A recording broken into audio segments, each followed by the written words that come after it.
सुबह के हो रहे हैं 5:15 और एक बार आप मौसम का हाल देखो। एक तरफ सनराइज है और दूसरी तरफ ये आंधी के बादल। ये नीचे मेरी बाइक है और बस मौसम देखो आप। इसे बोलते हैं पीक सिनेमा। अभी ज़्यादा उजाला हुआ नहीं, इस चक्कर में आपको मेरा चेहरा भी ढंग से दिख नहीं पाएगा, इसलिए मैंने हेलमेट उतारा नहीं है। और मैंने सोचा नहीं था कि सुबह 5 बजे इतनी तेज़ हवा चलती मिलेगी मुझे।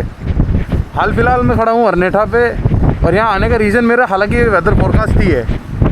पिछले 2 दिन से इतनी ज़्यादा गर्मी थी कि आप ये मानो परसों के दिन 46 डिग्री टेम्परेचर था और आज माहौल देखो आप बस।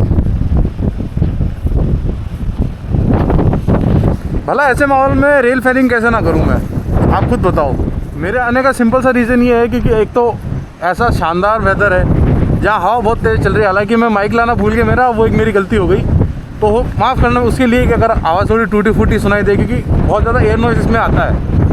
मैं अपने एक्शन कैमरा से इसको रिकॉर्ड कर रहा हूँ, लेकिन जब ट्रेन आएगी तो कोशिश करूँगा मैं फ़ोन से रिकॉर्ड करूँ, क्योंकि आज है 12247 बांद्रा निज़ामुद्दीन युवा। आज थोड़ा सा लेट चल रही है युवा, उसका हमें फ़ायदा भी होगा क्योंकि गर्मियों का टाइम है तो सूरज भी थोड़ा जल्दी निकलता है और उजाला अच्छा खासा हो ही गया है। कैमरे में उतना नहीं दिख रहा होगा, लेकिन हाँ वैसे अच्छा खासा उजाला हो गया है। और उसके पीछे है इंडियन रेलवेज़ की longest running AC express 22631 Madurai Bikaner Anuvrat AC express. दोनों ही उम्मीद करूँगा मुझे यहाँ पे 130 में मिल जाए। अगर मिल जाएगी तो बहुत बढ़िया है।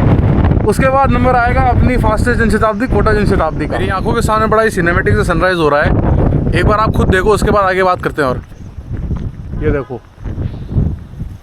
ऐसा लग रहा है जैसे कोई बहुत ही पुराना ज्वालामुखी फटने पर आया है। इसी तरह से सूर्य की किरणें बाहर उभर रही हैं।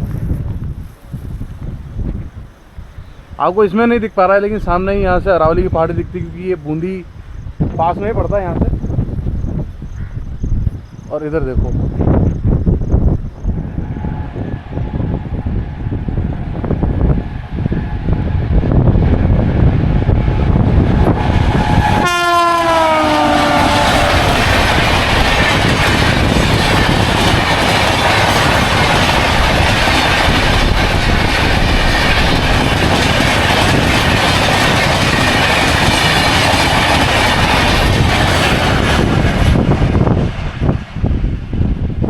अब इस तरह का व्यू रोज़ आए ऐसा तो पॉसिबल नहीं है।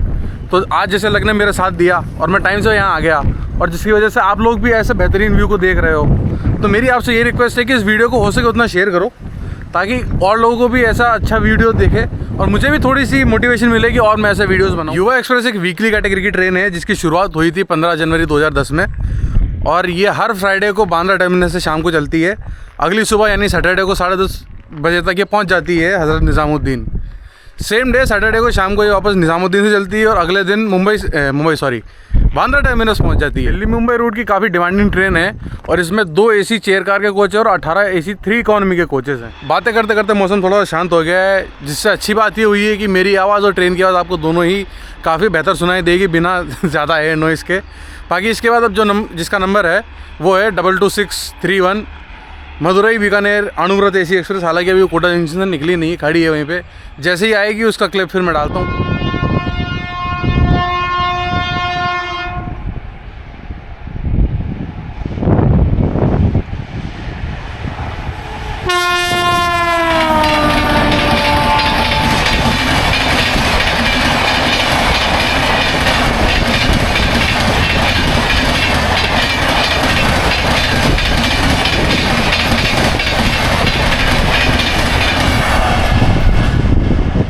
फ्रंट पेंटो के साथ निकली 22631 मदुरई बीकानेर अणुव्रत एसी, यानी कि इंडियन रेलवेज़ की लॉन्गेस्ट रनिंग एसी एक्सप्रेस। इसमें है 15 थर्ड एसी, 3 सेकंड एसी और 1 फर्स्ट एसी।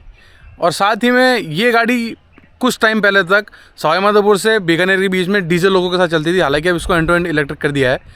अब इसके बाद नंबर आएगा अपनी, यानी कि कोटा जनशताब्दी का, जो कि थोड़ा सा लेट डिपार्ट हुई है कोटा जंक्शन से, लेकिन ठीक है, उसको केशरापट्टन अभी रुकना है, तो अपने पास थोड़ा बहुत टाइम तो है ही।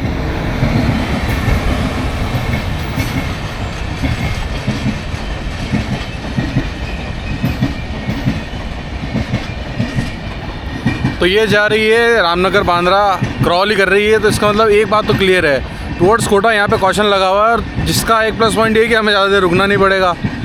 तो देखते हैं वहाँ से अब जितना भी ट्रैफिक है, जितना वो जल्दी निकलेगा उतना जल्दी हम यहाँ से निकल जाएंगे। सुबह के 5 बजे तक मैं यहाँ पहुँच ही गया था, और उस टाइम पे उजाला भी इतना नहीं हुआ था कि अगर मैं कोई और लोकेशन पे जाता भी तो वहाँ से मैं आपको ढंग से वीडियो दिखा पाता। तो ये मेरे लिए एक प्लस पॉइंट बन गया था, क्योंकि एक तो ये लोकेशन बड़ी सही थी, दूसरी बात यहाँ पे बगल में ट्रैक साउंड है, जिसके चलते अगर उजाला उतना नहीं हुआ, उसी टाइम पे कोई ट्रेन आ गई होती तो मैं आपको कम से कम इतना दिखा सकता था कि कौन सी ट्रेन यहाँ से निकली है। अभी मैंने सोचा कि जनशताब्दी को थोड़ा सा डिस्टेंस से लिया जाए ताकि एक अच्छा व्यू दिखे आपको, लेकिन हवा जिस स्पीड से चल रही है मुझे लग नहीं रहा कि उसमें उतनी अच्छी से आपको ट्रैक साउंड या फिर आपको सुनाई देगा। ये जो खेत है इसके पीछे एक कैनाल है, उसके बगल में कच्ची सी रोड है। पहले मैंने सोचा कि वहीं से बनाते हैं वीडियो, लेकिन वहाँ जाने का मतलब नहीं, क्योंकि हवा की स्पीड अभी भी काफ़ी तेज़ है।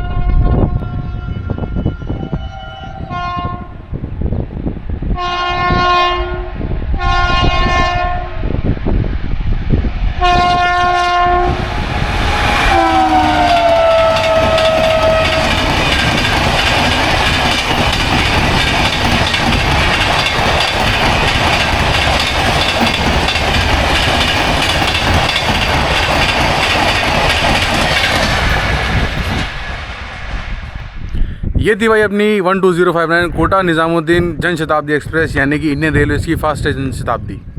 इसकी शुरुआत हुई थी 11 नवंबर 2002 में। तब से ये डेली बेसिस पर चल रही है और हर दिन चलती है। बाकी कुछ भी बोलो, अपने डिवीज़न की गाड़ी को देखने में मज़ा तो बड़ा आता है। हालांकि इस पर मैं एक लॉन्गर फॉर्मेट में वीडियो बनाऊँगा, जिसमें मैं इसको कुछ अलग तरीके से डिस्कवर करने की कोशिश करूँगा, जिसमें यूजुअल व्लॉग तो नहीं कह सकता मैं उसे, लेकिन एक ऐसा तरीका जो शायद ज़्यादा लोगों ने भी ट्राई नहीं किया या फिर किसी ने भी ट्राई नहीं किया है, उस तरीके से रिप्रेजेंट करने की कोशिश करूँगा। हालांकि इससे पहले मैंने बताया कि बाकी की जो मेजर टॉपिक है, जैसे कि सिग्नलिंग वगैरह, जिसका मैंने अभी पिछले वीडियोस में भी बताया था कि मैं उस पर भी काम कर रहा हूँ, उन वीडियोस को आने में टाइम लग सकता है, क्योंकि उन वीडियोस में मेरे पास एरर का जो मार्जिन है वो ना के बराबर है। ऐसे जब मैं व्लॉग में बात करता हूँ तो उसमें मैं अगर कुछ गलती करूँ तो मेरे पास मौका रहता है कि मैं उसको अगले व्लॉग में सुधार सकता हूँ, और अगला व्लॉग हो सकता है मैं कल ही डाल दूँ। तो उस चीज़ के लिए मेरे पास टाइम ही टाइम है। तो ऐसे जो लंबे वीडियोज़ है उसकी मैं कोई एक पर्टिकुलर डेट नहीं दे सकता आप लोगों को, लेकिन हाँ इतना ज़रूर है कि जब भी वो वीडियो आएगा तो आपको देख के वो अच्छा ज़रूर लगेगा। जनशताब्दी के बाद आने वाले लाइनअप की बात करें तो उसमें थोड़ी उथल पुथल हो गई है। इसकी वजह चलती है Okha Guwahati Dwarka express, train number 15635, हाँ यही है। तो वो पता नहीं कैसे, लेकिन 1 घंटा लेट हो गई है। तो अभी वो Thiruvananthapuram Rajdhani golden Temple mail से ओवरटेक खा चुकी है और उनके पीछे चल रही है।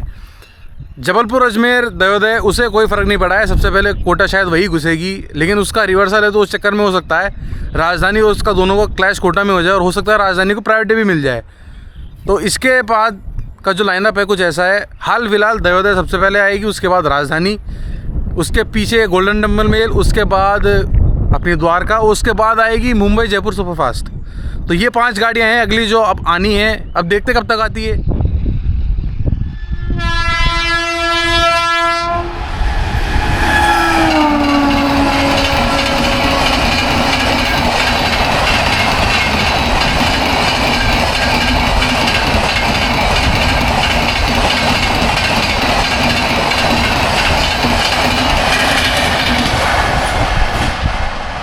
जैसा मैंने सोचा बिल्कुल वही हुआ। राजधानी और दयोदय का क्लैश कोटा जंक्शन पर ही हो गया, और प्रायोरिटी जैसे कि मैंने बताया आपको कि राजधानी को मिलनी थी तो राजधानी को ही मिली। ये निकली थी 12431 तिरुवनंतपुरम हज़रत निज़ामुद्दीन राजधानी। हालांकि इसकी शुरुआत हुई थी 3 जुलाई 1993 यानी 1993 में, और उस टाइम ये वाया भोपाल जाया करती थी, क्योंकि उस टाइम कोंकण रेलवेज़ खुला नहीं था ऑपरेशनली, तो इसे वाया घुमा के लेके जाया जाता था भोपाल होते। राजधानी को निकले अभी ज़्यादा देर हुई नहीं है, और इतने में ही लेवल क्रॉसिंग का जो गेट है वो बंद हो गया, यानी कि फाटक बंद हो गए हैं। यानी कि इसका मतलब ये है कि दयोदय आ रही है, और एक बार दयोदय आती है उसका वीडियो डालते हैं, फिर उसके बारे में बात करते हैं कि क्या क्या है।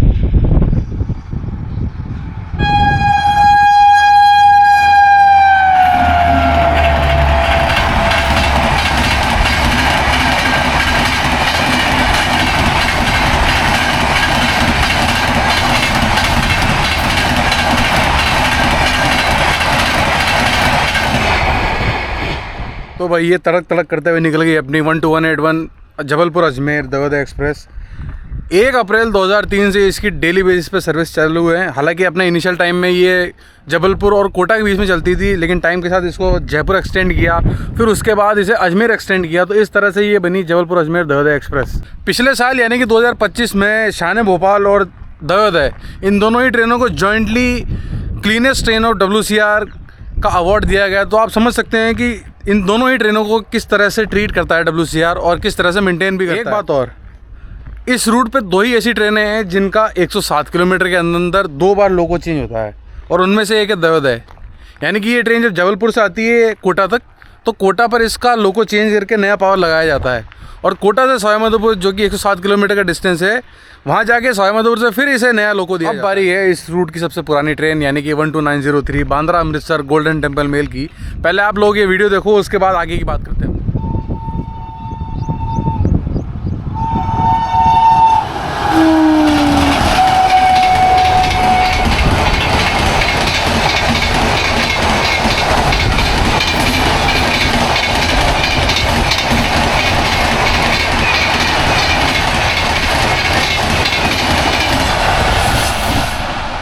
ये भी तड़क तड़क करते हुए 130 की स्पीड पे निकल गई। 1 सितंबर 1928 यानी कि 1928 से ये ट्रेन डेली बेसिस पर मुंबई से अमृतसर के बीच में चल रही है। हालांकि उस टाइम पर ये मैं श्योर नहीं हूँ लाहौर तक जाती थी या फिर पेशावर तक। मैं हालांकि कंफ्यूज हूँ इन दोनों में, क्योंकि मुझे ढंग से याद नहीं है लाहौर जाती थी कि पेशावर जाती थी लास्ट स्टेशन। उस टाइम इसका नाम हुआ करता था frontier mail.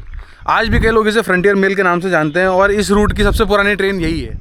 Golden Temple mail के पीछे पीछे आ रही है 15635 ओखा गुवाहाटी द्वारका एक्सप्रेस। NFR की गाड़ी है तो थोड़ा सा दूर रहने में फ़ायदा है, क्योंकि NFR की गाड़ी आपको पता है कितना बदबू मारती हैं, लेकिन ठीक है, स्पीड है और क्या चाहिए।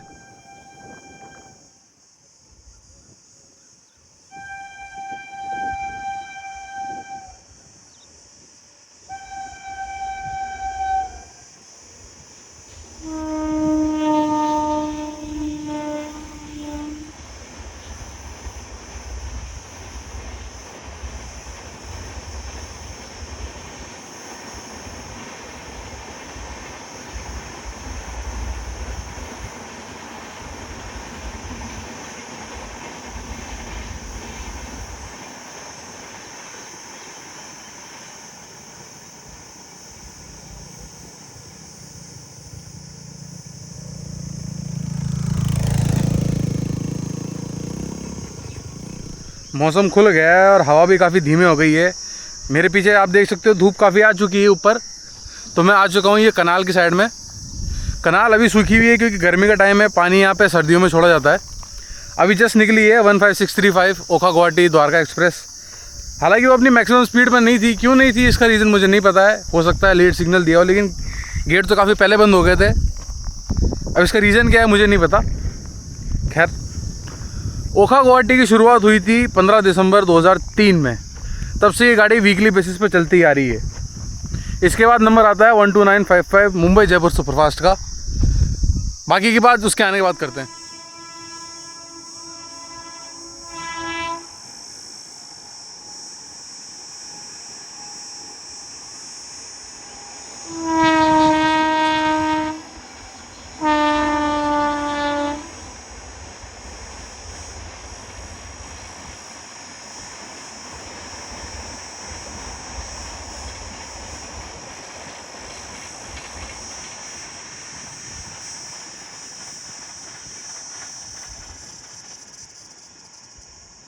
तो ये थे अपने आज के इस मिनी ब्लॉग की last train 12955 Mumbai Jaipur superfast.